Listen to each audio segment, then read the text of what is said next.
broadcast network, AfterBuzz TV. Over 20 million weekly downloads in over 150 countries, and your number one source for after-show entertainment.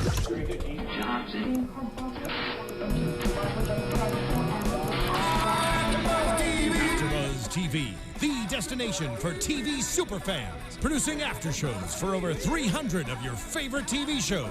Interviewing celebrities and showrunners. And bringing you behind-the-scenes exclusives. All thanks to E! Entertainment's Maria Menounos, producer Kevin Undergaro, and internet leader Akamai. Now, let the buzz begin! There we go, the theme that we like the most. I think it was from the 2000s. This is 90s, can't remember. Welcome to the GH Report here, the General. I'm sober. I'm totally sober. Yeah. The General Hospital After Show here at AfterBuzz TV. There I am. Here I am. I'm James Lott Jr., one of your hosts. We're so glad you could join us today because we have someone really special. And I don't mean the girl just next to me. Can you say who you are and tell them where they can find you? Well, I am Lacretia Lyon, as is with every week, and you can spell my name LACRETIALYON. And if you get that right, you can find me on anything. And at the far left of the table, we have the heartthrob of the group. Oh, gosh, guys, please continue. No, trust me, I'm sitting next to you. I feel it. Oh, all right. My day's already made. My day is already made. All right. Yes. All right. Excuse us. Yes, Carolyn and I have to get a little closer. Am I still on camera? You can find me at HappyGoJackie on Twitter. I'm Frank Moran. You actually tweeted a little while ago. I did. You tweeted. I tweeted. Yes. It's crazy. Cool, you got a star of this caliber? You tweet about this. You want to know about this. Oh, pshaw. Now, speaking of that, I'm going to read a list of who she be. Oh, she. All right. Yes. She is. Good. Let me know. Okay, girl. You are an Emmy Award nominee. Mm-hmm. You're an animal activist. We're going to talk about that. Advocate. Advocate. Sorry, advocate. Actually, we're not advocate. Yeah. We're going to talk about that. Mm-hmm. Authoress, who is a New York Times best-selling author. Mm-hmm. And she's also GH's Diane Miller, and a fabulous lady, Carolyn Hennesy. Thank you so much. I'm thrilled to be here. Yes, and yes, sitting in front of the bumblebees. I know, yes, it's the buzz. You can find me, Carolyn Hennesy, Hennessy, one word, Carolyn Hennesy on Twitter, and then I got some Facebook pages, and apparently I'm on Instagram. Apparently, I'm not sure. It means you've made it. Someone's faking it. It means you made it. Right. I guess I did, didn't I? You made it. I guess I've got Pinterest going too. All right. Find out your favorite recipes. I'm excited. It's like, hey, I like that Ralph Lauren coat. Pin. So there you go. That's where you can find me. I love it. And actually, you have a great blog website.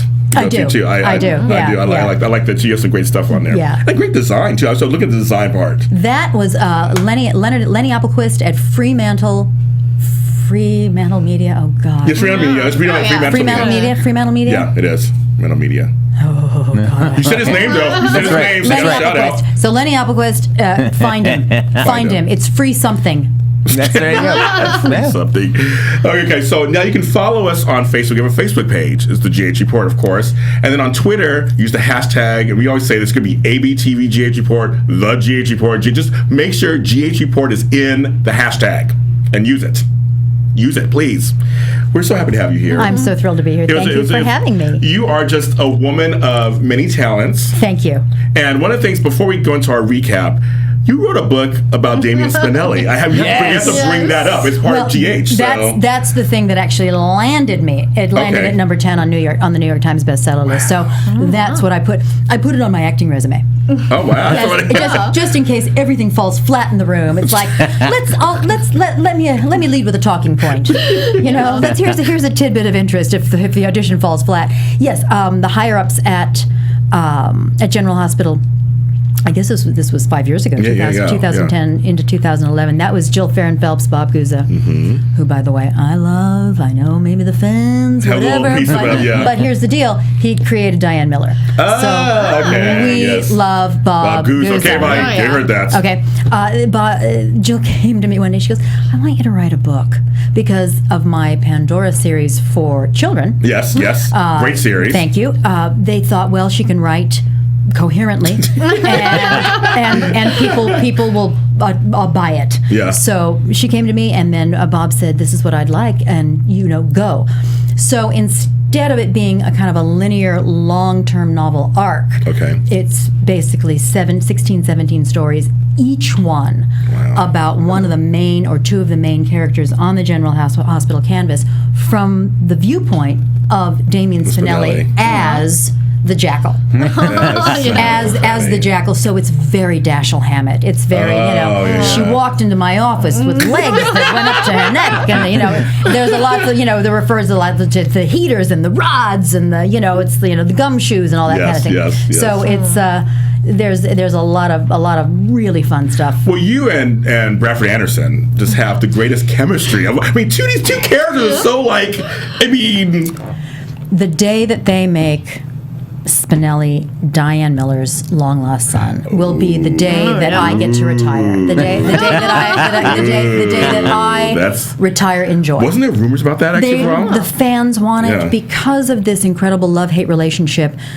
Diane wants to strangle him at every single moment, and yet she just adores him. She adores him because they sort of kind of get each other. So when they asked me to write the book, it was The Secret Life of Damien Spinelli as told to Diane Miller. Got it. Okay. As told to Diane Miller over one night in the sleazy night owl cafe, and he's gonna spill the dirt on all the denizens of Port Charles, and it was really a lot of fun. And I was able to do a lot of takeoffs from old movies and that kind of thing. So I would say probably the Jason Morgan, Sam McCall, Damien Spinelli takeoff on Some Like It Hot is my favorite story in the book. Okay. And just everyone has to read that. You have to. That's good. I'm sure it's available on Amazon and stuff. It is. You bet. Can you go to your website and get it too? Sure, I think they can. Yeah. Okay. So even on Kindle, you got yourself a digital reader. You can pick it up as well. Right. Exactly. If you don't want to have an actual book in your hand, so it's and who doesn't? Who doesn't? People, I'm not going to see royalties for the rest of my life. So just go get it.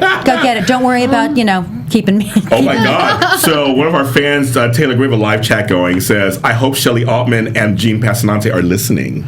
They heard you say that. Yeah. Oh, and with regard to Spinelli being Diane's long lost son. Yeah. No, people were agreeing with you. Yeah. Well, the fans are smart. The fans know, and the fans, I think, see the opportunity for incredible humor. Yes. And they said that. And no one gets to see Diane vulnerable a great deal. And so what would go through her head realizing this boy that she wants to kill half the time and hug the other half the time is actually her long lost son? And how did that happen? Yeah. Who's the father? Well, it ain't Sonny. Thank God. He has too many damn kids. It ain't Sonny. It ain't Sonny. There's actually a story for all the fans who've read The Secret Life. They know that Sonny's traveling through Mexico, and there's a small village that he goes through where every child looks like Sonny Corinthos because he just, funny. all he has to do is look at a woman and she's pregnant. That's hilarious. That's hilarious. See, I'm glad I'm not the only one. I hate Sonny too. I'm like, he has too many kids. I was like, it's true. It's true. It's just like zip it up. Yes, Zip it up. So. Hello. Okay, so we're gonna go right into the story. As we can go into storylines, we're gonna do. I'm gonna switch it up. So we're gonna go into Sonny with the custody battle on Baby Avery. Okay, because here's the thing. Tell me, the fans are gonna know this. Yes. All right. And fans, I want you to chime in on the live chat. Please do. Say we sympathize with you, Carolyn, because as you know, Ron, what's his name, neglected to write me. Yeah, in the show. I have no idea. I kept going. So it's not a scheduling thing. It's not anything else. Okay. No. Because there were, as the fans know, there were many seasons where I was Cougar Town and Jesse. Everybody played nice. We're gonna talk about that at some point. Everybody played nice. Okay. No, I have no idea whether I kicked his dog at some point or if I insulted his mother. Have no idea. But was not on the canvas. Wow. Doing some other things. So Baby Avery. Okay, let's talk about it. Tell me. When I was on set the other day, I saw Sonny's in a wheelchair. What? And he's boxing. He was boxing, and so as I'm thinking, why, Maurice, you allowed yourself to show a moment of vulnerability here as Sonny. What's going on? So interesting. Yeah, Baby Avery. Well, Daquan says Sonny lost because Diane wasn't his lawyer. No. That's her going with Rick Herbst. Daquan? We love Rick Herbst, of course. We love him. That's right. I'm his fan club. But I feel like you were always Sonny's lawyer. Besides Alexa, you were always Sonny's lawyer. Absolutely. Absolutely. And thank you, Daquan. Yeah, hey, Daquan. Thank you very much. Oh, that's so funny. So basically they had this the runners are running really fast. Do you notice that also? The two new ladies, writers, they're first of all, they're chicks. So they've got like 15 brains between them, that's as true. opposed to maybe not having one. But I love it. But and let's also not forget Frank Valentini, who is the commander of that ship. He runs an incredibly tight ship. I know he's happy now with these two ladies, and I personally am thrilled because when you get Diane, you get Diane. You get Diane. So baby Avery, what's going on? Well, luckily, Ava won because I'm so tired of Sonny winning, and I really hated that Kiki came in to testify for Sonny. I'm like, I know, I love oh, God, I can't wait till he finds out she's the one who pushed Carly off the road and then gives her what she deserves, because I'm sorry, that is your mother, honey. Carolyn, she was drinking a little bit and then hit Carly. Knocked her off the road. Little drunk driving accident, yes. Yeah. But Carly survived. Carly's a tough girl. She didn't get a wheelchair like Sonny. I was mad. I was like, they should have had matching ones. I saw Laura Wright in the hair and makeup room the other day, and I don't know what she's doing, what deal she's made with the devil, but she looks, every time I see her, and it can be 8 months have gone by, and she just gets blonder and more beautiful. Just more beautiful. So whatever happened to Sonny did not happen to Carly. It's like you run off a road, you look really good. You look really, really good. She got herself out of a car. She was pinned in a car, and Carly Corinthos got herself out of a car. Actually, you know what? I was there when they filmed that. Okay, you were there for that. I was, yes, because I thought, well, why is she trapped in a car as I'm having my makeup put on? Yes. I think that was the first day back. And she kept dropping her phone. The phone kept dropping. It dropped into the water. The fans were like, oh, come on. Oh, come on. Yeah. The phone fit the water. Like there's a little puddle somewhere. It fit right in. Right, it's exactly. Yeah, no, fans don't miss anything. No. So basically, they had a quick, it was kind of quick, wasn't it? Custody thing. And this plot device actually kind of bugged me a little bit because Sonny fell for it. So Ava, your girl Ava, records Sonny going off on her. Like she's a ploy, and while he's in a wheelchair, playing on his manhood. I love that. Wait a minute. Ava records Sonny yelling at her. He's yelling back at her because she's like, "So you're in that wheelchair, and Carly's a young, vivacious woman, and blah blah blah. And he gets to care of 2 babies now because you're in and he falls for it." And you like Ava? Oh, she's deliciously evil. But there's a lot of overacting going on in that scene. You would hurt the mother of your child. Nobody touches my Carly. Nobody touches my Carly. Oh, I love Carly. Oh, we love Carly. Sort of a cursed phone. Yeah, it was completely a little over the top, and he fell for it, of course, and said, "I got enough bullets for you to blow you, and it will recognize your body." I'm like, oh, Sonny. So she records it. And he ended up playing it. Okay, now you're a lawyer. There you go. No, he'd get sent away.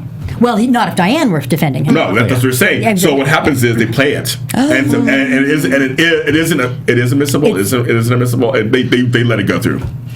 So it is admissible. Admissible. Thank you. And Ava wins. I need to have a talk with Jane. And we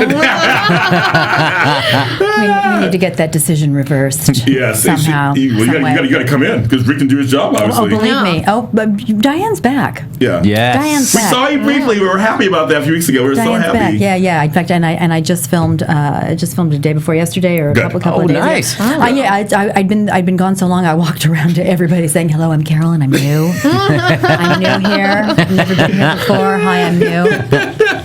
But it was really great to put on those pumps, to put on those heels, and put that Diane Miller, all that schmata back on. How do you remember the kind of dialogue you get? It's Which muscle of the brain are you using? It's true. It's one that is not used by the majority of the population, but we have to tap into it. I just call it garbage memory, and it's something that I actually learned from Michael Knight. I had a long talk with Michael Knight. Yeah. Tad. He's on Young and the Restless. And I heard him talk about it once. It's garbage memory. It goes in and out and in and out, and you concentrate on it. You full concentration. You don't worry if you left your iron on at home. You don't worry if your husband's cheating. You don't worry about anything happening. It's like that is your world and nothing else. Yeah. And then it's gone. And that's sometimes when the fans come up and they say, "Remember when you said?" I just go, "No, I don't. Yeah, right. I can try. Right. I can try and go back." And it's like if it's a really kind of critical moment, if it's a great moment, like pummeling Sam or Elizabeth on the stand or that kind of thing, then yes, I can remember those. But some of the great lines, fooling around with Max, I'll never forget that. The fans are going crazy. They're like, "Where are Diane and Max?" It's true. It's true. No, wait. Which one is kind of retiring?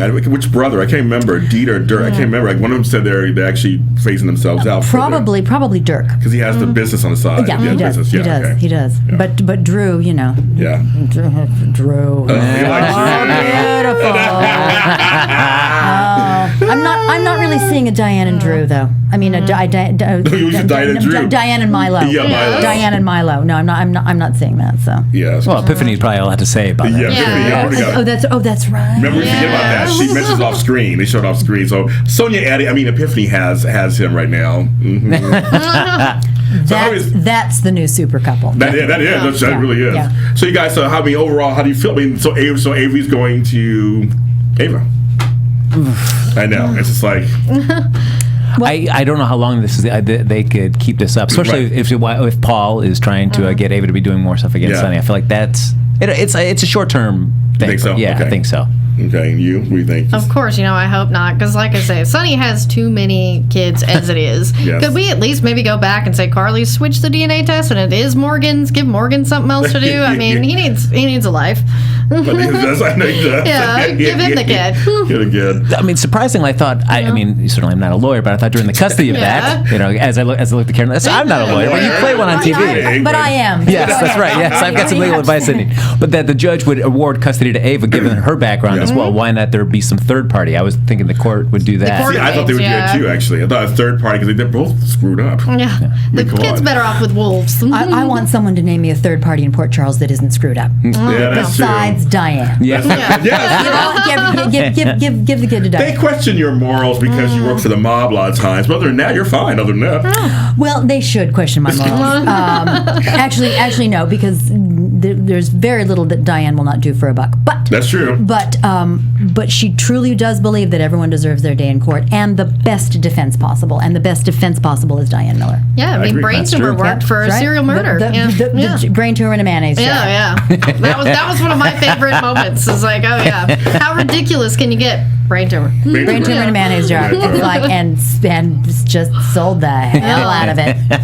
So, someone wants to know about, you haven't seen Alexis yet, because you have a friendship. She's moved on with her shirtless man. You haven't talked to her about that. But I've seen her and the shirtless man, together. I have not seen my dear gal pal yet. Yeah, of course, Lee. I've seen Nancy Lee in the hallways, and we just sort of throw our arms around each other. She's a hell of a gal. Yeah, that Nancy Lee Ryan. But you both are hell of a gals, because I've been following you for a while online, and you guys are very outspoken, strong women. Yes, I absolutely adore her. But more importantly, I really hope that the two new writers go back to that thing which the fans, especially the female fans, crave. Women who are of a certain age, who are not sniping at each other, who actually love each other, and who can commiserate and just, cry on each other's shoulders, because there's so little of that. There's always, It's my man. That's your man. It's my man. It's like, well, Yeah. I just had some scenes with Elizabeth the other day. That's so funny. Speaking of man stealers. Yeah. What? You knew what? Right. For how long? What? It's like, I always, for the years, I'm coming into it'll be 10 years now. Oh, wow. Being on the show. They come January. Wow. Okay. And And I always thought, I mean, that just, butter would melt in her mouth. She's so warm and she's so toasty and cozy and she's just so nice. She's just so nice. And Sam's this, tough chick. Yes. She's a biker. Yes. And now I'm possibly seeing the error of my ways. I'm seeing the error. So. Well, we're going to talk about that because that's a week worth of stuff too. Before Elizabeth is some stuff. So we're going to go on to Maxie, Dylan, Lulu, Valerie, and Dante. And we had Robert Palmer Watkins on last week, of course, as you know, and he was just great and delicious and great, both of them together. A great guy. So the fallout continues. Yeah, I felt like this week it's just all about how bad can we make Dante's situation constantly. I mean, we get the little lipstick on the collar accidentally. That was crazy. Yeah, that was a little much. Now Valerie's going to be his ride-along buddy there for the police department. Like, oh, all right, just dump on Dante. They're really setting it up. Because it's funny, they had a scene, Carolyn, where Valerie's saying goodbye because she was going on the force. And it was weird the way she hugged. It was like she hugged with her mouth on his neck. And they showed they showed the lipstick on the collar. As they will do on a soap opera. It's been a long time before this is on a collar. I don't think I'm giving anything away because I think I know exactly who you're talking about. Yeah. When I was there just the other day, and he was with a beautiful, beautiful girl, and there was this. You could cut it with the nicest sexual tension. Wow. Okay. Which I don't think that's a spoiler at all. No, I think this is So I'm just like, I would remember being in the green room watching the television, going, "Aren't you with someone else?" Well, Miss Lulu was a Spencer this week, and she was making out with Dylan. I know, we got to see him with his shirt off. Shirt came off. It's like, it's not Julian this week. Whoa. Well, with Lulu, I know, certainly she found out after all these many months that Dante cheated on her. Yes. But, so there was an inciting incident there that she was part of, but she seems to conveniently keep forgetting that part of the equation that kind of sent Dante off on this path. Hang on. Hang on. Just hold on a second. Because this is something that I love to do this at my fan club events. I sit up there and I say, tell me what's going on. And they love to tell me what's going on. And I look at them like, she did on New Year's Eve after she'd had a what? And they love to tell me. So I'm sorry, Julian? Who?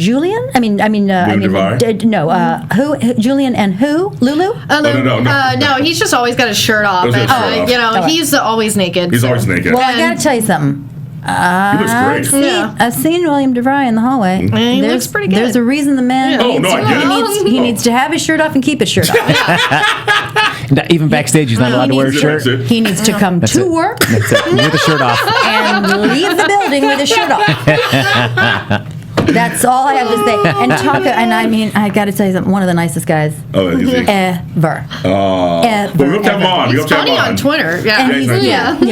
He's so good looking and he plays this sort of aloof character and this real sort of. But I'll never forget. It was a couple of years ago. The art gallery. Yes. The sandwiches. Yes. Crazy heaven. And all of us, for hours and hours in these heels, like this, especially, Sam, who's in heels. Yeah, she's short. Because she's so tiny. And I just remember a break. We'd been there all day long, hours and hours, and I sat on like an apple crate. And all of a sudden, I feel this on the back of my shoulders, and I'm like, I don't know who you are. It could be a girl. I don't care at this point. I don't care. And I look up, and it's William DeVry, and he goes, you don't know me that well, but hi. And I went, You can have me now. You can have me. I feel like only somebody that handsome can get away with that kind of opening line. Believe me. He then came to see a play that I was in and brought his beautiful wife. Yes. And I just went, I get it. I totally get it. I understand. But no, nothing. Just a real solid, cool fellow. I like that. That's so good. People like Valerie. They say they like Dante and Valerie together. They're liking them. Well, I love Valerie. I'm so glad there's finally a strong woman on the show. Yes, she slept with her cousin's husband, but she took her licks. She did. She did. Yes. Lulu's cousin cousin, Valerie Spencer, there slept with Dante, but it wasn't. It wasn't being manipulative or anything like that. She wasn't trying to scheme, kind of blackmail or anything like that. Yeah. It was just. It just happened. It just happened. They fell on top of each other. Well, she thought Dante thought that Lulu and Dylan were sleeping together, and she found that he went to go see them in Canada in a hotel room and found the clothes intermingled and the bed unmade, and assumed that they had sex, but they weren't. They were just sharing the room, but not sleeping together. But he assumed They're trying to help Luke. that was the case because Lulu was lying about where she was. So basically, then the rationale that we're both slobs and put our clothes in the middle of the room. No one's neat in this family. No, the nobody. Spencers are not a neat family. I guess not. All right. It's all right. It's all right. They don't have banners, I guess. They get not. And then of course Maxie, goes to Dylan as he's packing up, and Dylan's giving up the whole film. What's that about, you guys? He's like, I'm not gonna be a filmmaker anymore. I'm done. Screw it. I'm not gonna do it. What's that? So Dylan's making a movie where during the course of that they filmed a behind-the-scenes part of it where they caught Valerie confessing to Dylan that she'd slept with Dante, and that got played at a big Kickstarter party, and then the secret was out that Dante had slept with Valerie. And Lulu was like, what are you doing? But let's face it, the fact that they're now actually bringing in social media, Yes. the fact that they're bringing in new technologies, you know who we credit with that? Frank Valentini. Okay, yeah. Frank Valentini came on the show 2 years ago and said, why is Diane still using a yellow legal pad? Why doesn't she have a laptop? Why isn't she? Oh, yeah. I mean, he brought the show into the 27th century. No, he did. So I love the fact that they're now, Kickstarter campaigns and social media. Good. Yeah. Great. Yeah. And certainly, Lulu let Dylan know, like, this is the worst way you could have ever told me that this is something that happened by pretending that you didn't realize that this footage was being leaked out at the party and embarrassing me in front of all my friends and family. Well, she wasn't that humiliated because she did start to make out with him. So They ripped off the shirt. They started it's going kind of hard to resist him, but at the Haunted Star. I mean, just right on a chair or whatever it was. I'm like, okay. Anybody could walk in. Do people talk about that on set? Like, if we're at the Haunted Star, we know it's going to get freaky in here. It's going to freaky. When was the last time you were there? I can remember when Diane was there. The last time Diane was on the Haunted Star, she had her hair slicked back. It was one of those things. It was my very first scene. It was several years ago with Luke Spencer. Oh, okay. And I'm under the table. Diane and I are under the table, like trying to find her lost earring. And I'm just, we're under the probably drunk. I wish you and Anthony Geary had more scenes together. The biggest compliment I have received, one of the biggest compliments I've ever received as an actor, because as far as I'm concerned, Tony Geary was to Daytime what Marlon Brando was to the rest of acting. He was Daytime, and that's not to say that there's a differentiation in a way between soap opera acting. He just this was just his arena. I think Tony Geary should be, and probably might even still be, a huge film star. He could be. I agree. But what he did for the genre, he blew all the lids off and enabled somebody like me and you name it, to come on and go. Well, I think many actors like Victor Newman on The Restless. Exactly. A lot of actors. A lot of people. So Roger. There was a Roger. Yeah, Roger's the bomb. Oh my God, he's the bomb. There we go. Todd Manning. Yeah. I had a scene, it was maybe about a year ago, it aired about maybe 9 months ago, of Diane and Luke in the PCPD. Yeah. And Luke is saying, you don't want to mess with me. You don't want to mess with me. And Diane, who thinks she knows this guy, but it turned out to be Fluke. Oh yeah, Fluke. That's like Fluke. It turned out to be Fluke. Right. That's it wasn't really. That's but in between takes, Tony looked at me and his eyes, he kind of laid his head back the way he does, and he sort of squinted at me. He goes, "I want more scenes with you." Oh, wow! And I just went, and the gods have smiled, because that's high praise. That's praise from the Temple Mount. That's. I always said that's like God, because he was not really in your orbit, so it's like I know. But when you get those scenes where you get the script and you see you're going to be doing a scene with Anthony Geary, something that you don't get to do that often, do you get excited? Do you get a little bit? Is it excitement mixed with nervousness? Is it? No, not at my age. Not at my age. What, 30? 30? Yeah, 30. Late 30s. No, I figure excited, incredibly excited, grateful. but not nervous. I figure if I don't know what I'm doing at this point, seriously. Right. And having been around him, like for instance, if I were asked to do tomorrow a scene with Helen Mirren, who I've never met, never seen, this I'd go. But I know I've seen Tony for you know, I've seen him at parties. I've talked to him, so I know him. Yeah. Diane and Luke had never interacted, but I knew Tony was just a prince, the prince of princes. So there was no nervousness because I knew he would make it great for me. That makes sense. Yeah. Good answer. That's a good answer. Yeah, so basically just kind of moved it right along where Lulu's staying with Maxie back at the house again, back to the apartment. That's kind of Lulu cute. and Maxie together again. Yes. Yeah, they're so cute together. They're adorable. But then also Nathan lives there too, right? Right. He's not important. No, okay. All right. Nathan, played by Ryan. Yeah, Pavey. Talk about somebody He's so super pretty. good looking. Yeah. No, I have straight male friends who are like, this guy is so good looking, it's scary. Well, you should see it. You should see it up close. Yeah, those abs are better in person. No, we're going to get him on the show. We're going to get him on the show. I'm like, I'll tell you something. I may not be able to remember my lines, but there are times. There was a scene in Kelly's. okay, yes. And it was Diane and Nathan sitting across from each other, and then he was like giving up Maxie, or Maxie was coming in. There was some tension between the two of them. I just remember looking at him going, I don't know what I'm going to say to you. Those pretty blue eyes. He is so unbelievably handsome. No, yeah, I mean, it's just crazy. It's crazy. Yeah, and he's turning into quite a lovely actor. No, I agree. Yeah, he's good. I totally agree. Yeah. Bugs her, the character, not the actor. Yeah, because they just don't give him anything to do, but I think that they're going to start. Because, him and Maxie, because I'm a Maxie and Spinelli fan, that's why I was like, I don't like Nick. Let's go. I was like, it is Spixie all the way. So, but if they get him out of Maxie's orbit and bring Spinelli back, he's fine. I am, you know what? I am right there with There you go. Maxie and Spinelli and him getting custody of the baby. That court scene for Diane, that was excruciating for that character, for my character. Yeah, with going up against Alexis and the whole thing. But I love that couple. Yeah. Me too. She's so adorable. Yeah. And he's so quirky and fabulous. Yeah, I agree. You know? He calmed her down in ways. He did. He really did. She's very very spunky and it's like he kind of brought her back down to earth a little bit. It was just a great courtship. It was a great non-wedding. I loved all of it. Yes, the non-wedding was so. I loved all of it. Yeah. Loved all of it. So that's what's going on with them. There's kind of that's what's kind of going round and round. And then this is the one that's the big one of the week, you guys. Hashtag Jason revealed. The aftermath, including Robin. And I also did this one, hashtag Hayden revealed. That was a big reveal this week, too. How do you like that? Hayden was faking the whole time. That's right. Look at that. She's in on it.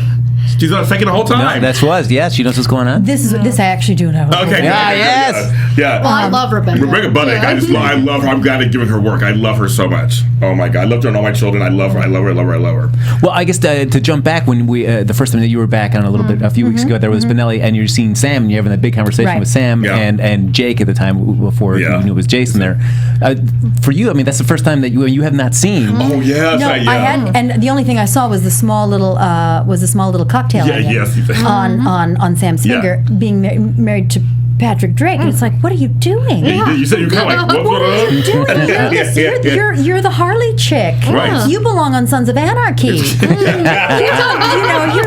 You're not a doctor's wife. You're not. This is not going to be. I don't care how many 5,000 carats this ring is. 5,000. But now we know. Yeah. Now we know who. He's Jason. Yeah. Now, I tell you, right in my notes, I wrote this earlier, I kept writing, I'm like, should I write Jake or should I write Jason? I kept going back and forth this week, like, I guess I'm writing Jason from now on. He's Jason. Yeah, they're calling him that now. Yeah. I guess he's Jason. So just a little backstage, behind the scenes thing. I was just kind of like, what do I write? He's Jason, but apparently he doesn't know. No, he doesn't know. Which I will say, I give the writing credit for this one because everyone's acting the way they're supposed to act. Carly, of course, would be overboard. Oh my God, she's on top of him. He's just like, slow down. And Elizabeth, the look on her face, when she's at the altar, and she's like, oh, you're having getting, and he's like, I wrote this down. I'm Jason Morgan. And she was like, that's just what she wanted to do. But it was just like the look in her face was like, this can't be happening. But she wins still, kind of. Yeah, she does. For now. Now, who at this point Let's talk about on that. Sunday night, Yes. the week having just been, Yes. who knows? Okay. So we got Nicholas, Elizabeth, Laura, Hayden, Robin. I don't know how much she knows. Yeah, I don't know how much she knows. Yeah, and then you've got Helena. She knows that. Yeah, she knows that Jake is really Jason, but she doesn't know like the whole who's on stuff, who's. yeah. she was about to reveal. Does Something, Spinelli yeah. know? No. Okay. Because he's working on it. Oh, okay. Oh, that's right. He had to go because Ellie That's for right. herself, so Ellie. so Steve Burton's face kept popping up on. Yeah. I wrote a whole thing on Steve Burton online. It was so funny that he's winning this week because he's like got his face there. He's on Young and the Restless, it's just whatever. So Spinelli didn't learn that part. He was working on it, and he had to leave. Got it. So, but Laura knows, and she's like, "Oh my God, I love Laura. I'm glad Gene Francis is back." But Sam does not know. No, not well. She now knows he's Jason, but she doesn't know. She knows now. Yeah. They had some emotional scenes this week. Because he doesn't remember. He doesn't remember. They kissed.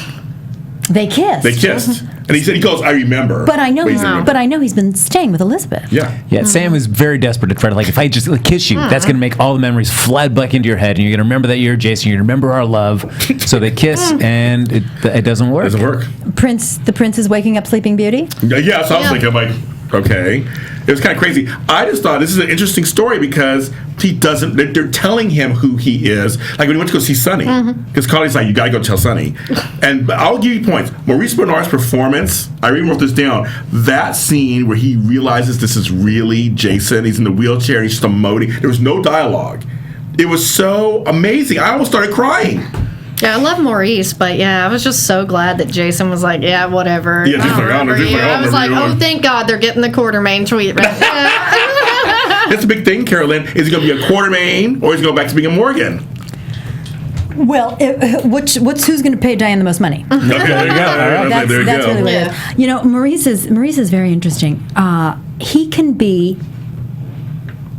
either mumble, Right, yes. and when he's not mumbling, he can be one of the finest actors on that show. I agree. Absolutely one of the finest actors on that show. I agree. I've looked into those Yeah, you have. brown eyes. And that dimple. Past the dimples, Yes. into the brown eyes, and there's some serious otherworldly connections going on there. Wow. He's amazing. He's amazing. He can be amazing. Yeah. I love his Shatner-esque delivery. Like, he just so reminds me of William Shatner. I'm a huge fan of it. I'm like, oh, I love it. I love William Shatner too. Yeah, me too. No, I do. I think he is so maligned because Yeah. when William Shatner is good, he's actually very good. Very good. Boston Legal also. He was the bomb. He was the Boston bomb on that Legal show. He was was the the bomb on that best. show. Yeah. No, he's actually a really good actor. It's just that it's just. And actually, he's played on this too, of course. That he's kind of the that kind of thing. He's amazing. He's had a career. Yeah. He's had a career as an actor. That's an amazing thing. It's true. He's had a career. I love it. Let's go to William Shatner. William Shatner. I thought two great moments for this week was Tell us. Tyler Christopher's choice in the scene in the church where he gets choked Yes. by Billy Miller just to start laughing. He started laughing. Which I thought was a great choice. Yes, I and then agree. the Monica scene with Jason. Yeah, that was one of the best. Yeah. Leslie Charleston. Yes, Thank you. She's back. Leslie was great, and there's just no pressure on Jason because she's already been there around before the That first was time a around. smart thing the writers had her say. Yeah. Because I lost him once before. I had to get over him being who he was before when he became Jason Morgan. I'm like, And she did. that's why I love whenever he said, you're actually the nicest person I've talked to today. He's like, oh, wow, this is great. You're not pressuring me. And it's like, yes, because the Quartermaines are where you belong. So we don't know if he's a Morgan or a Quartermaine. Wait, no, not yet, because he's still Jake Doe in essence. Right. But now he's Jason Morgan. Because his memory's been compromised. Yes. Yeah. And Monica invited him for the famous Quartermaine Thanksgiving. Which is pizza. That's what that much I know. Yes, so that was pizza. So she invited him that, but right now, Carly's just foaming at the mouth because it's like her best friend is back and he's not remembering it. And he basically told her, you need to stop. And he walked out. Really? You need to stop. He's like, if you could do the hand, he would do the hand. Oh, that must have stunned and killed her. Oh, I know. Well, Laura Wright played it just like that. Of Obviously, course. I mean, I can watch her read the phone book. She just, I'm such a fan of her work. Her emotions are so at the surface. You can say the word boo, and it all just starts. And I think, what a gift! What a gift as an actress. Right. But it's legit. It's absolutely, it's all authentic. Yeah. Now, since you've been back now this time, have you had a chance to do a scene with Billy Miller yet? I have. Because you hadn't met him. You go tell Jake I said hi because you hadn't met him yet. Oh, I have. I have indeed. Okay. I have indeed. Ooh, this is good. Really interesting actor, Yes. and it tears Diane up. Okay. It tears her up. Okay, good.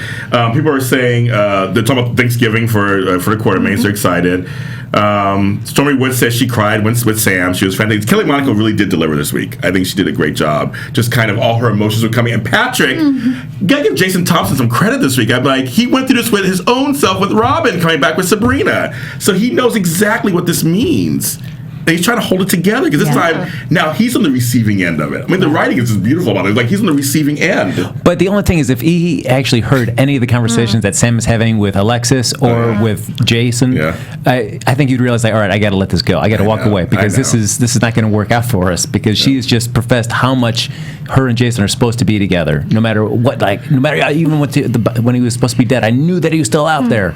And we'd be together, so it's like, how could Patrick want to stick around with somebody that's professing their love? We know he's leaving in real life. We know he's leaving the show. But he did sign an extension for 4 months. Yes, for 4 months. So maybe, and then we know Kimberly McCullough maybe coming back more as Robin. That was one little scene there. I'm sure some stuff's happening because now he's like, she didn't sound right. What's going on? She didn't sound right. So maybe he'll try to look for her. I mean, I don't know what's going on there. I don't know. Soap Opera 101, like anytime somebody's called and they're in a remote distant location, kidnapped, why not just say, hey, guys, I'm held hostage. Instead, it's like, guys, I got something, what's going on? I got something to tell you. They really drag it out for the last second. My first words would be, I'm being kidnapped. That's so funny. So we have a couple of little tidbits. There's a couple of things that happened during the week. Because that was really interesting. It's going to be interesting to see how, because right now Elizabeth and them are kind of safe. No one knows they knew. Yeah, but that dude, like Liz is the way she's falling apart this week. Where she's keep asking like everybody for reassurance. Like, you don't mean me though, right? You don't mean me. And my favorite. I'm sorry. On this show, we always talk about creepy little Jake. I love it. I love James Lott Jr, the actor. I call him creepy little Jake. I love him though. The actor is great. His hair like this, kind of like yours right now. That's right. And I got my mind chip there. Exactly. Ready to go. And he said, "I always knew you were my daddy." He's like, I always knew. Yeah. That was just so cute. It was so cute. I love it. Evil. It was evil. So Anna, Paul, and Jordan. I love female relationships. I love Jordan and Anna. Yeah. Two strong women. That's right. They're friends. That's right. They looked out. What's that whole thing? Look out for each other. And she was like, "What's going on?" Anna, what's going on? Some fishy between you and Paul. And Anna can't really tell too much. No. So, well, are they going to become the new super couple the way Diane and Alexis were? I hope so. No. I don't know. No. Here's my thought. There's room for two. Always. That's what I'm saying. Always. More the merrier. Why is there one slot? There's room for two. That's where I was going. That's where I was going, girl. Okay. Room for two. I think they should be a great foursome. Band together, band of women. The ladies who lunch there you go. over Cartulos. Exactly. Have you had a chance to do a scene with the DA's, the new DA of Port Charles, Paul Hornsby yet? No. Yes. No. He's the bomb. He's so good. Sexy. He's sexy too, but he's so good. Yeah, no, I've worked with Billy and Becky. Oh, okay, good. And then who did I work with? When I was first on. You were with Kelly. Yes, Kelly and Spinelli. How can Kelly and Spinelli? That's so funny. Kelly and Damien. And Damien. Yeah, so basically, Anna's being blackmailed to work for him as a special consultant.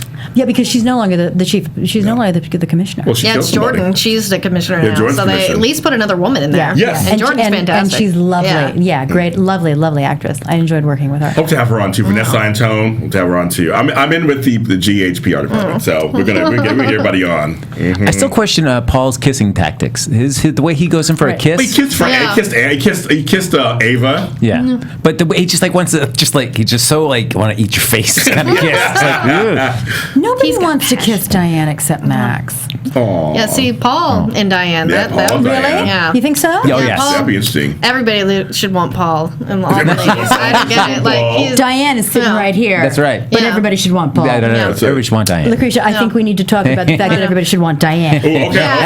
You need a boy toy. What we got Morgan, Dylan. I mean, who No, you don't want them? Yeah. No. You want a man like You want a man? Morgan. No, Morgan. That's like That's like your that's son. like cruising the junior high school, man. I can't do that. So Barb on Cougar Town did. You Yes. would. Oh, yeah, Barb did. I know, it's so funny. Oh my God, I love it. And so that's kind of going on. Nina gets a job. Yes, she's now going to be the head. Crimson. yes. Editor-in-chief. Which Julian realized that the only way that he's probably going to be able to get some money, some assets, is if that company tanks. So now it won't. Obviously. Yeah, because Maxie's now the assistant as usual. Yeah. So Maxie will save it. Cheryl Hawk said Rick and Diane. And you know what? That was floated before. Oh, okay. really? A couple times that was floated before. Because Rick is still on the show. Yeah. Well, why not? Well, Rick Hurst is delicious, so Oh my that would be God. hot. You guys, and then he and I could do a fan event together, and I could have his mother's lasagna Oh, you're like, because his mother caters every fan event that he does. oh, really? Yeah, nice. with That's a nice deal. homemade Italian food. Oh my God, it Believe sounds me, good. Oh, for my- that alone, I think Rick and Diane should sleep together. for food. For I'm, lasagna. for lasagna, I'm down. I'm down with that. Listen, I've done worse. I've done worse. It's unhealthy, yeah. And then we have the cute little Spencer and Emma. I love their scenes together. Yeah, they're so cute. Talking, I love the way they were talking. Like, adults are weird. You know, adults have these weird rules, and it's like, it was almost like for us fans who watch these soaps and how they just kind of do something. Spencer is, without question, Nicholas Bechtel. the smartest, cutest child on television. I think primetime or daytime. I agree. I totally agree. I've been singing his praises for months. Yeah, and he was just on for a few months right before my long, Hiatus. unintentional hiatus, and he was sharp and cute and just bright as a button. I adore him, and I adore the way he speaks. It's I know. worldly. He is him, and also Brooklyn Sides. I think her last name is. They're such good finds. Agreed. Absolutely agreed. I mean, And they're the smartest people on the show. Sure. And I think Besides the Diane. last time I saw him was the Halloween episode from last year, wow. and they were and they were talking about, well, and I brought this one, and he's my boyfriend, and this one it's like, well, I've got this one, and she's my girlfriend, and they were trying to make each other jealous or something like that, They're learning from the adults a little too soon, but they're learning well. Well, my hope is that they don't Soraz them and make them older, because I want to see, almost like Kimberly McCullough. I want to see them. I would love to see that too. Yeah, grow I would up on the show. Yeah, that they have that potential. I agree. I totally agree with that. I hope they do that on that one. Yeah. And I think that was the week that was in Port Charles, kids. Whew, what a week it was. About everything. It's just going to be covered. It's about How you everything. feeling after that ride? I'm exhausted. Yes. I need a nap. Oh, well, not yet. Now we're turning the focus on to It's Carolyn. all on Carolyn. It's going to be all on our girl here. She is here, and some of you have also. You can also in this live chat. Oh my gosh, look at this camera. I'm all looking over there for some reason. Over here. I've done this before. I don't know what's going on. You can also live chat some questions to us, and we'll ask them to her amongst our questions. And some of you did give me a couple of questions beforehand, so we're going to get started. So do you have a question for her first? Do you want to talk to her about? Talk to me. Okay. My favorite show that you were ever on, other than General Hospital, was Cougar Town. Yep. So why was Barb not in the finale? I mean, I'm bawling, and I'm like, mostly because Barb's not there. Right. Yeah. I think they made a decision about 3 years in to go a completely different direction. Yeah. And however you might feel about that, I do find it a little odd considering that the show started out and Barb was such the nemesis of Jules. Oh yeah. That they wouldn't have just had a quick Barb trap. Just one line, which I think would have really wrapped it up. And I think the fans would have appreciated. Lord knows, I would have appreciated. I think a lot of people would have appreciated just seeing Barb one last time. Yes. I could not tell you why. Those are decisions that are made in upper offices that aren't allowed in. Upper offices. I know when they changed it from her not being a cougar, Right. I guess that was part. But we loved Barb traps. They were Yes, the best. believe me, I love Barb traps Yes. too. One of my favorite lines you said on Cougar Town when she was dating, I forgot his name already, but a great young actor. She had a storyline arc with him. Yeah. And all of a sudden, she went away to take a phone call, and all of a sudden, you were just sitting there. She's like, Barb. And you walk over, and you kind of touch his head. Nick Zano's his name in real life. Yes. And you're like, you should never leave your luggage unattended. I love that line. I quoted that line like several times. Yeah, my favorite one was when you were at Travis's graduation, and you're like, this is like the NFL draft or something. I'm like, oh my God. See, that's why I can't believe they don't pair you with younger men on GH. Something like, he gets chosen in the early draft or something like that. Yeah. Early rounds, yeah. So, okay, I want to ask one question from the fans, and Kevin Mason Smith wants to know, what would you like to see your character do now that you're back on GH? If you could talk to the writing gods. If I could talk to the writing gods, I got to tell you, I think it's been bandied about so much. I would love to see not necessarily a love interest, but maybe a child that she didn't know she had. I'd love for it to be Spinelli. But something that comes and really, really tugs at her heartstrings and really grounds her a little bit more, makes her question her priorities a little bit more. Maybe it's not the Nilo Laurentiis and the Cartulas and the money. Maybe it's something that gives Diane even more depth and maybe some tears. That's I would love to see Diane be more vulnerable for the right reasons. Maybe doing some charity work. We see that she secretly does charity work on the side, or she's secretly a torch singer on the side. Something absolutely out of the norm. What's the thing? They could actually write you. I mean, anything. They could write you to make it. It could even be a case you're on that really affects you. Sure. And in a moment, you're just like with you and Alexis, a moment of kind of like, I got to let my guard down, girl, and I just got to tell you how I feel about this. Yeah. I've had every once in a while. I have those, for instance, with the Spinelli Maxie custody case, when I totally waived Maxie's fees or Spinelli's fees, and it's because I had felt like I failed them, so. Right. And you did. That's right. You did. That's So right. there were a couple of moments there, but I'd like to see something a little more extended. Either that, or have me in a coma where I can just sleep. When it gets to those courtroom scenes, who do you enjoy going up against? I mean, you've got Alexis, you've got Ken Schreiner, you've got Rick. Scotty, Diane and Scotty. Ken Schreiner is so much fun to just watch. Rick is formidable, and so is Alexis, but there's nobody like Ken, because Ken is, you just watch him go walk across and you're like, you don't know what's going to come out of his mouth, right? And which is a lot of fun. It's very it's spontaneous. Probably the most formidable though is Rick. Oh, yeah, all right. Yeah. Because Alexis and Diane like each other too much to really try, and we don't like nailing each other. Do you know what I mean? So there you go. With the way that soap operas are shot you heard back in the day where they had more time to be able to shoot the scenes and stuff, but now it seems, at least from what I've heard, that it's just a more well-oiled machine. We got to get it done. Are there times to have you shooting a courtroom scene and you've got Ken walking around for jokes and things like that to be happening, or are people more like, no, we got to keep our game faces on, we got to just get through this for the day? I think they allot a certain amount. Like, for instance, if they're shooting major courtroom scenes, they don't tend to do like 80 episodes. Yeah, I mean, like 80 items that day. They do, maybe 50.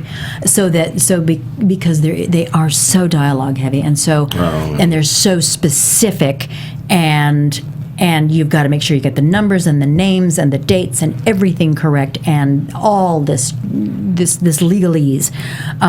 So we have a chance to maybe go over it a couple times more than we would normally.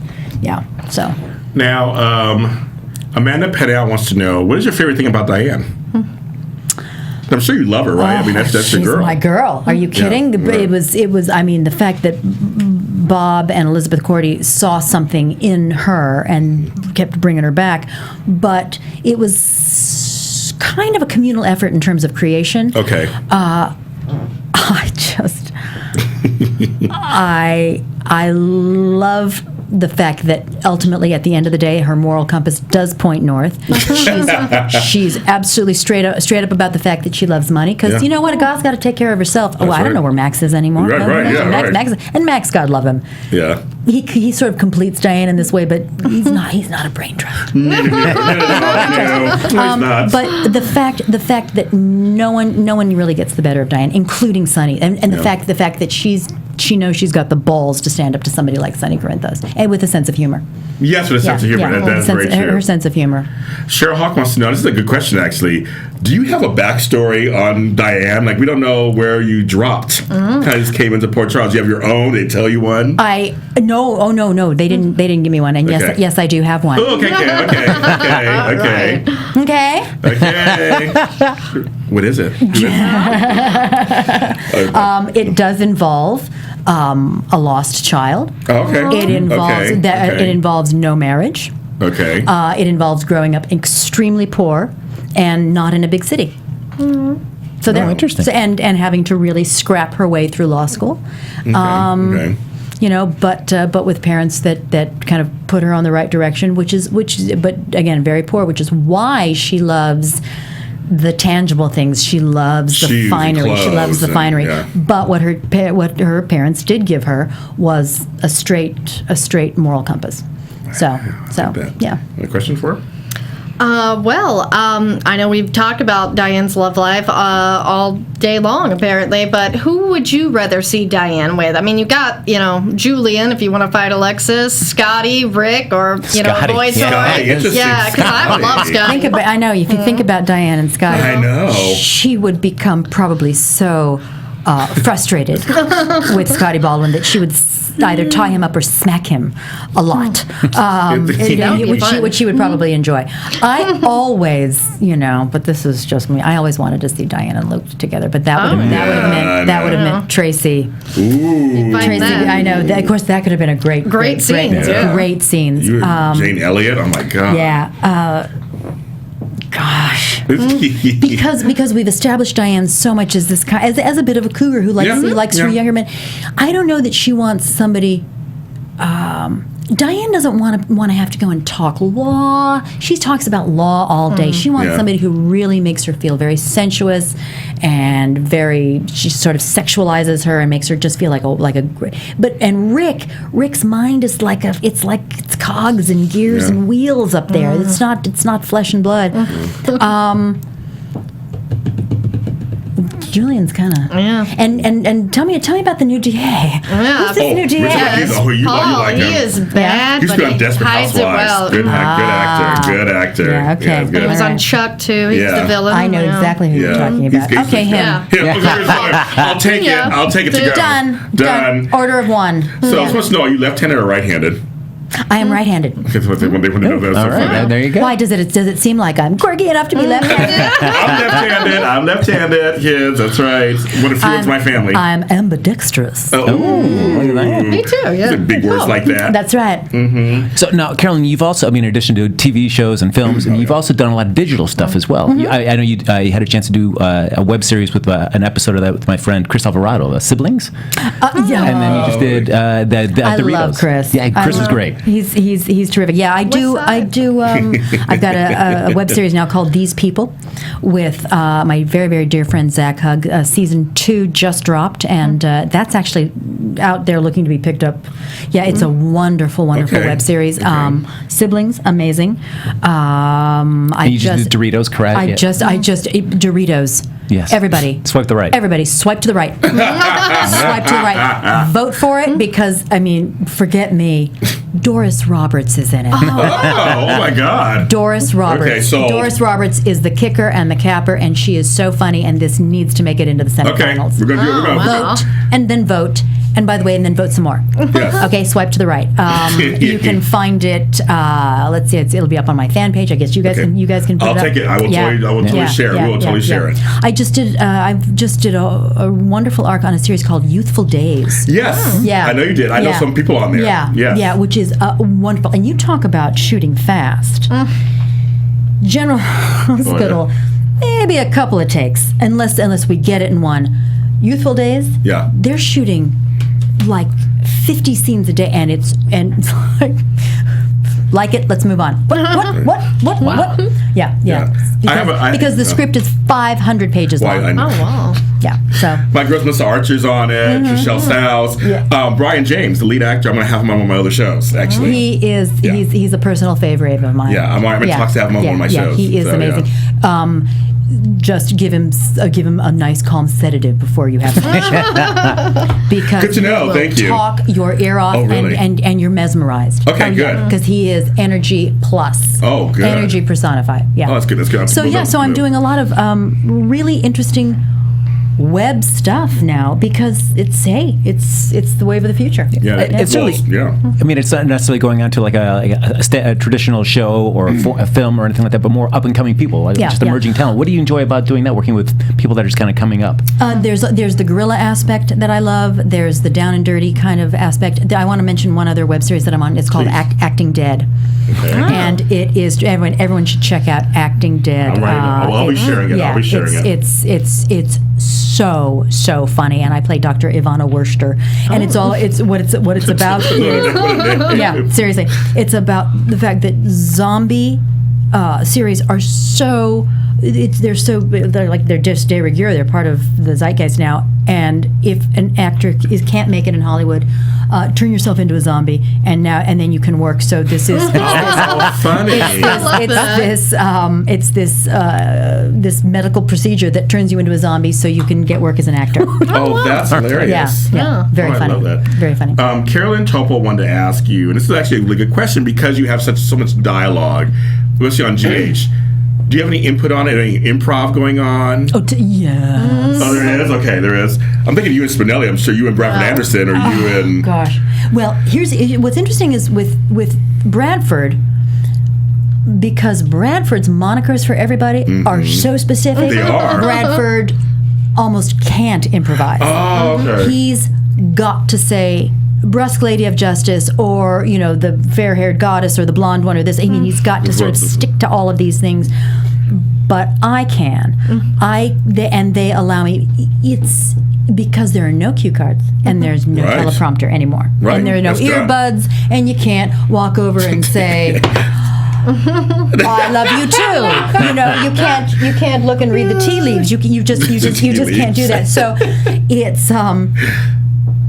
it's in a way not feasible for them to expect everybody to have it memorized line, word, letter for letter. Okay. So they're very forgiving. If you can get the number of people, the chronology, et cetera, and stick to the basic sentence structure. If you swap out a word here and there, and if you can, and if it's something that they go, okay, we'll take that. It was supposed to be adieu, but she said goodbye. So that kind of thing.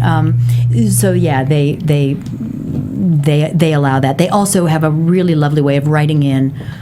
Like the next sentence that someone says is the stimuli for it's like but where did she go on in December? Oh, in December she went it's like that kind of thing so. Right. Well, speaking of improv, you studied at the Groundlings. I did study at the Groundlings. When did you study there? Who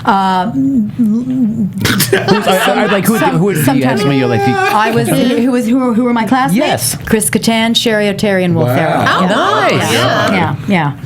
Who've have had minor successes. A few things in there. Yes, exactly. Just a few. Well, they were never on General Hospital. Not yet. Not yet. Right. Yeah. No, I came up with some great people. Wow. Yeah. Nice.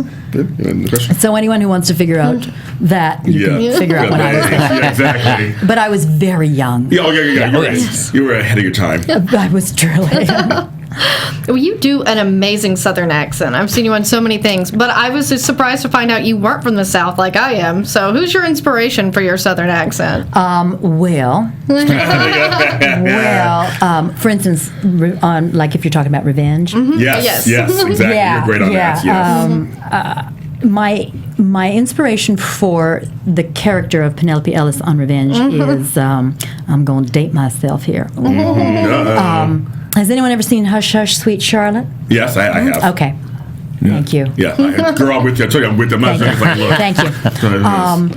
Olivia de Havilland as Cousin Mary, who is just pearls and coiffed and so refined. The Belle of the just South. Absolutely, so refined and sweet. And if you just peel back the tiniest little layer of flesh, it's nothing but worms. Yes. Nothing but worms. Worms and snakes and snails and puppy dog tails. And that's it. She is just absolutely degraded. So that kind of, Charlotte, oh, Charlotte, let me hold you, my darling. Oh, Charlotte. Yeah, so that was... Yeah, cool. Yeah, and everyone just go watch Hush Hush. It was the film right after Betty Davis's next film, right after Whatever Happened to Baby Jane. And it started the Betty Davis crazy years. Those years, yes. Yeah, the crazy years. Those 60s, So that's that kind of those women, those Southern belles that are just worm eaten underneath. Right, they call them family, but your family. You gotta go on family. It's like they're so sweet on the outside. Hi, Mom. She loves you. Yeah, so what's going on. So I want to talk about something briefly that I think is very important. I have another show called Breaking Into. I'm one of our sister on that network, actually, our sister network, Black Hollywood Live. And I got to talk to Peter Knights of Wild Aid. They do a whole thing on animal advocacy and against poaching, overfishing. That show changed my life, actually, just talking to him about all the elephant, like 96 elephants a day are being killed in Africa. I mean, all this stuff. Yeah. But I see on you, I want to talk about a little bit about your animal advocacy also. How did you come to it, and what are some of the things that you were involved with? I came to it in a very, very interesting way. It was about 8-9 years ago, so I've been delving into it now for a long time and in a very, very deep way. A fan on Twitter had emailed me a video of elephant training at Ringling Brothers. Ooh. Now, I've seen those. Yeah. I know it's true, and yes. Yeah. So they said, boycott Ringling, the elephant training bad. And I went, well, of course. And I sent it out to my umpteen followers, Yes, exactly. And probably the wisest man that I know, who is the director of the Wildlife World Zoo in Litchfield Park, his name is Dr. Gray Stafford. He is a huge fan of General Hospital. He will probably be watching this. And actually, he was on my radio show. In fact, if you want to come on my radio show. I'd love to. It's called Animal Magnetism, and we can talk about that. It's all about preservation, conservation in the real world, people. Right. Not the world we wish we had 500 years ago that we're trying to get back to, but we can't. And he said, thank you so much. He's so eloquent. He said, thank you so much for your care about and speaking on behalf of animals.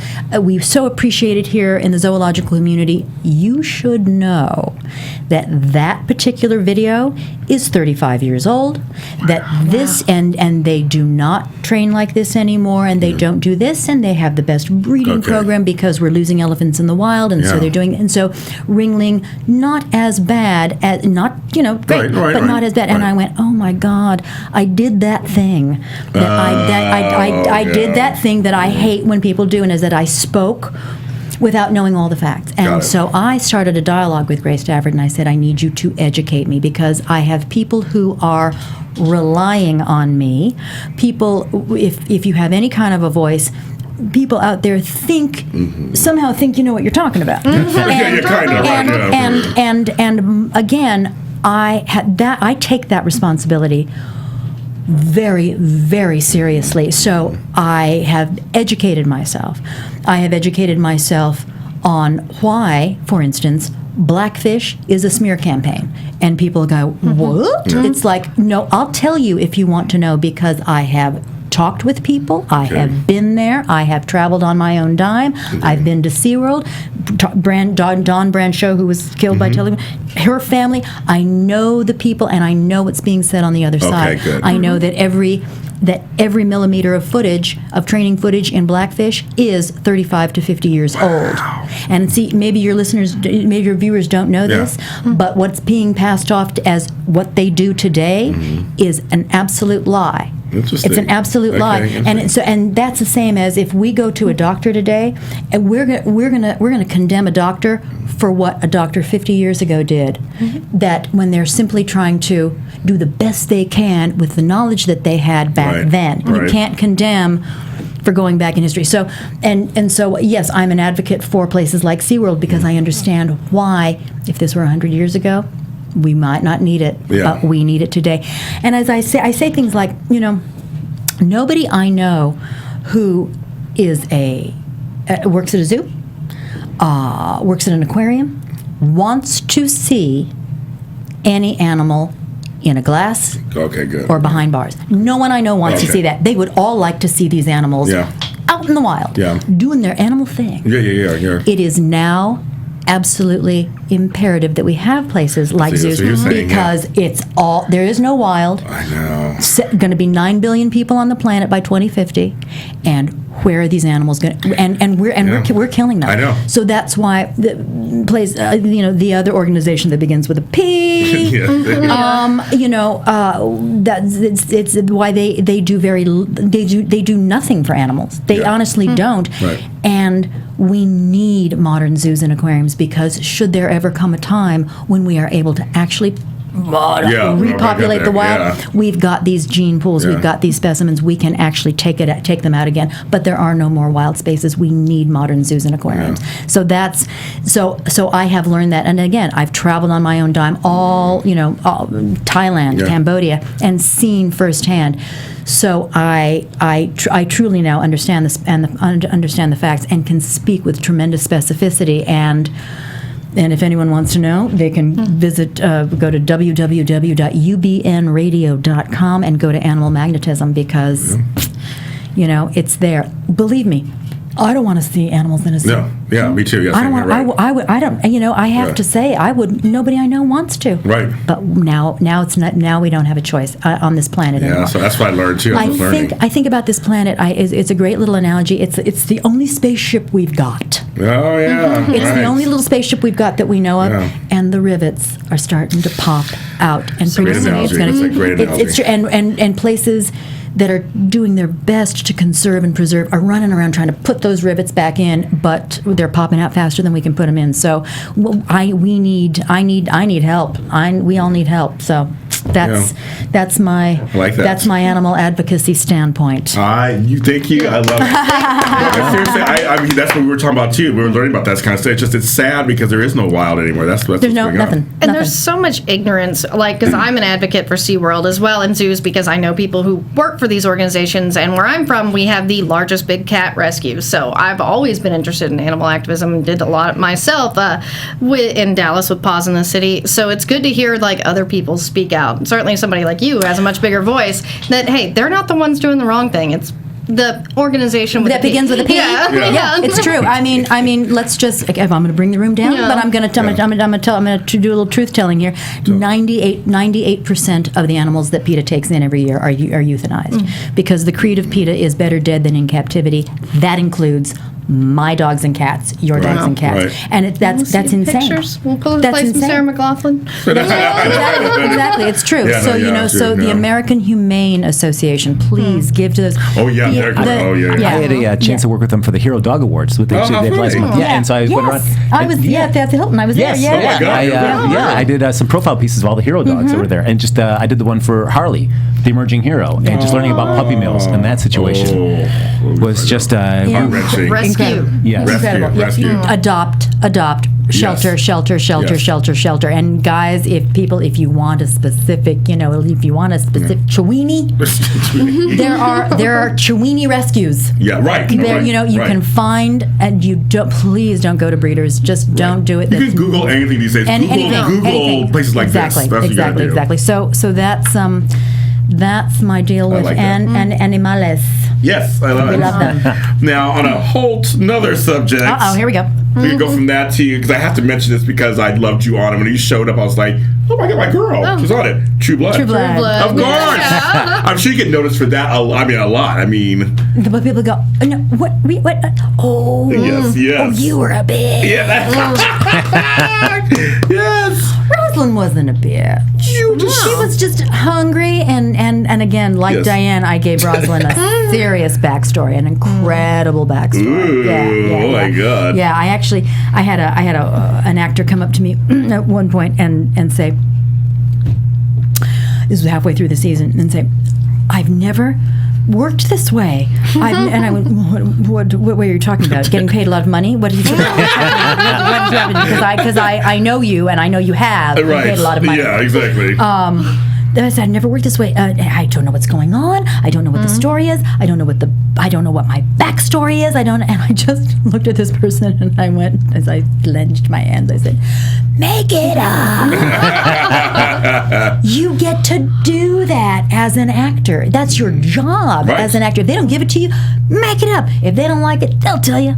They'll tell you we don't like it. That's true. So I was able to give Rosalind the most delicious secrets and a wonderful sense of humor and some homespun wisdom that she'd just been around a long time, but she'd finally settled on this sort of Barbara Bush look. Yeah, okay. She sort of enjoyed that. Yes, That's Barbara. She enjoyed those days.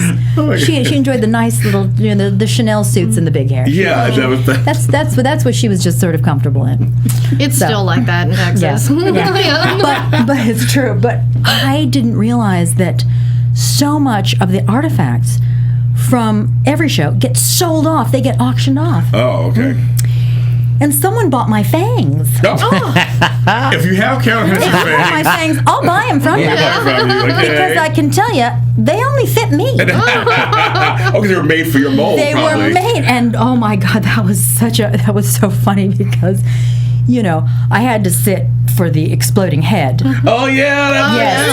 Yes, for the fly flying and death by fly. Yes. That was fun. That was fun. Two straws up the nose and me writing for a half an hour going, how much more time? But when I went for my fang fitting, they have when you go and you get dental impressions, right? And they have the trays, right, with the amalgate. Yeah. They have small, medium, large, and extra large. So the guy looked at me and he said, well, you have kind of delicate features. And he goes, I'm going to try small. It's like, that's too small. And then he went to a medium. And apparently, I have the Carlsbad Caverns inside my head.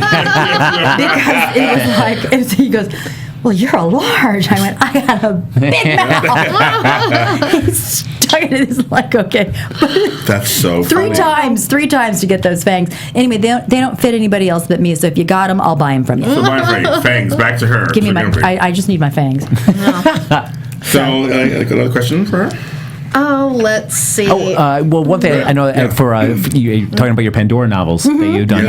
What did you learn about doing that? I mean, you had a chance to create a whole entire series over this. So what did you learn creating that whole series? And do you have any aspirations to do another series? Bloomsbury has asked me to do another series, and I'm thinking strongly about doing it based on an ancillary character in the Pandora series. But what did I learn? Oh, gosh. But it's 8 books, right? It's 7. 7 books. 7 books. That it's never too late to get in touch with your inner 13-year-old, and it's never too late to heal your inner 13-year-old. Because what you can do when people say, "What do you like better? Do you like acting or writing?" And I say it's two completely different animals. Acting, comedy, it's like oxygen to me. But being able to create, it's all comes from right here, and you get to control everything. Yes, you work with an editor. Yeah. Great, but putting it down on the page, it's your baby. There's no one who can tell you anything. So it's a wonderful feeling of control. It's great, and there's no problem that you can't solve. If you write something and you go, wait a minute, but I have them doing this over here. How do I solve it? It's wonderful. They're great brain puzzles. When you realize that you screwed up and you got to fix it. Right. And how are you going to do it? Also, that the greatest thing we have to fear is fear itself. And if you can rid yourself of that, I wrote them in a way. As a primer for Greek mythology for kids, 8 and up. But also, because I see so little of this being taught these days, and that is taking responsibility for what you do. Yes. Slow clap. It's serious. It's if I can blame it, if I can pass the buck, if I can say this person did it, if I can just turn the spotlight away from me, and then I don't have to be shamed, I don't have to be embarrassed, but most importantly, I can go on with my life as if nothing has ever happened, and that's the only way to build character, and character is the only thing you have at the end of the day. When you go to sleep at night, when you wake up in the morning, the only thing you have, it's not your bank account, it's not your looks, it's not the person sleeping next to you, because all of that can go. The only thing you have is your character, and it's only when you, because everyone makes mistakes. Hello, the most in the entire world. But it's only when you stand up and say, I am going to accept responsibility, that you learn, and your character just goes sky high and becomes huge. And so the tagline for the book is, step up, take responsibility, and you just might get to save the world. Yeah. What a good answer. So, of course, we're running down to the wire because it went by so fast. Yeah. So, I mean, there's a question that some people have been asking on here, and this is a good way to kind of end this. And you've been off for about 10 years, you said, in January, at General Hospital. What is one of your best memories of just being on General Hospital for the last 10 years? Or another question could be, what is one thing you take away from being on the last 10 years of the show? One. I know. I was going to talk about 4 or 5, but it's just one thing. A thing, one thing. I mean, and if you want to talk about being on AfterBuzz with us, it's like over the top list. I mean, that's fine too. Listen, believe me. This is trust me, it's the pinnacle. It all goes straight downhill from here. Man, well, first, it's one of the greatest crews on the planet, and as anyone who knows me know, the crew is your lifeblood. The crew makes or breaks you, and there's just a joy to walking on that set. But I think probably if someone were to say, "What's your favorite moment?"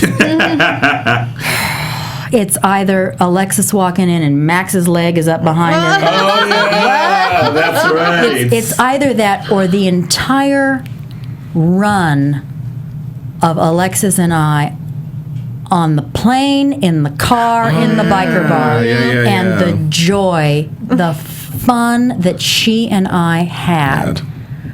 I mean, then I could say, with the guy who played Max and Milo's father, and how much fun was that? Getting to flash Steve Burton with my little, with my little leopard teddy on. Working, anything with Maurice. But probably those two stand out. Well, I mean, what's it like when you go to set that day? Is it very much like a relaxed atmosphere? Are people just talking? Or are people in the dressing room studying or preparing or getting makeup done? Or is there a very kind of a social aspect to it as well? It depends. In the dressing room, in the hair and makeup room, it's very social. I'm sure. It's very social. Yeah, because no one tolerates divas. I'm sure. No one has time. They don't have time. You got jobs. Exactly, and the best hair and makeup people in the business and on that show. So it's very social. And if you've been gone for a while, there's a lot of throwing their arms around people and them throwing their arms around you. And especially with the crew, because, again, the crew appreciates when actors know their names and treat them with respect. And so for me, it's like, I grew up as a studio brat. Oh, okay. My father was a production designer. Oh, okay. My aunt was an actress. And so from the time I was 4, I knew sound stages that whatever happened, these were my homes. These sound stages were my homes. And I learned very, very quickly, again, you treat the crew like you treat your family, if you like your family. If you like your family. If you love your family. Yeah. So when you walk on and people go shout across the room, Carolyn, it's like, you're home. You're home. Yeah. And you just, the day goes by and you can't do anything wrong. You can't do anything wrong. Everyone, That was Carolyn Hennesy. I mean, people, thanks for coming on, girl. Thanks. You're welcome back anytime. So when Diane gets some more stuff, you got to come back on. You know who to call. I do. Steve. We love Steve. I love Steve. Great guy. You can call me. Oh, I'm going to call you. I'll call you. Okay, girl. I'll call you. Okay. So she's all cut the middleman. Cut the middleman. That's right. My guru. My PR guru, Steve. I love him. Oh, I love him to death. He's great. He's a great guy. And has his own kind of life, too. It's really interesting. It's true. I'm talking about that too. Yeah. So tell them folks where they can find you. You can tell them that where they can find you. www.carolynhennessy.com. You can find me at Carolyn Hennesy on Twitter. That's Hennessy. I had to remember how to spell my name. Facebook page, a couple of Facebook pages. www.ubnradio.com. Animal Magnetism is the show. Please listen to it. It's going to be on at 7 o'clock. 2 minutes. Hey, you can go from here to there. Exactly. Got it. And we always have great guests on, talk about current topic issues of the day with regard to animals. And apparently I've also got an Instagram. Yeah. and Pinterest. That's right. Got some really cool pages on Pinterest. Frank, where can they find you, Frank? You can follow me on Twitter, Happy Go Jackie, and then you can see me at Iowa West this Tuesday, 9:30, with my improv team, Max. Wow. And Lacretia? Well, I don't have a stand-up show this week, but you can still follow me on Twitter at LACRETIALYON, and same thing on Instagram, Facebook, or wherever else you Google me. Just Google it, be fine. You'll find it everywhere. Now, of course, you can find me on Black Hope LA on Twitter, James Lott Jr. on Facebook, The Super Organizer, Universe.com, my blog, and my radio show, Adrenaline, I can't get the word out, on AdrenalineRadio.com every Friday at 10 a.m. I'm checking those out. Also, follow us on GH Report on Facebook. Thank you so much for watching. Thank you, and thank you, everybody. My pleasure. From executive producers Maria Menounos, Kevin Undergaro, Phil Svitek, and the entire AfterBuzz TV staff, we would like to thank you for listening to the AfterBuzz TV network. To watch or listen to other after shows and post comments or questions, be sure to visit AfterBuzzTV.com. I'm Sir Richard Wentworth, and this has been a presentation of AfterBuzz TV. Buzz you later. The views expressed herein are those of the hosts only and do not necessarily reflect the views of AfterBuzz TV or its owners or principals.